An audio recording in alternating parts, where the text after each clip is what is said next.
In this video, I'll show you how to fix Spotify keeps stopping on your PC. Now the way that you can do this is you want to come up here, click on your profile and go to account. Now once you're in here, you want to scroll all the way down and click on sign out everywhere.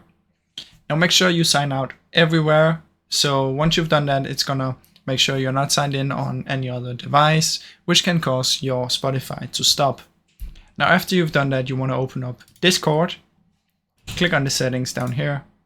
From in here, you want to head over to connections and make sure you remove Spotify from your connections on your Discord.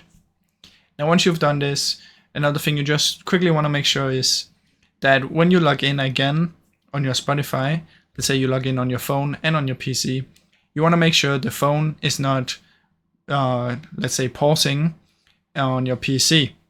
So obviously if you have your phone and your PC running at the same time, when you press play on the phone, the PC is gonna stop.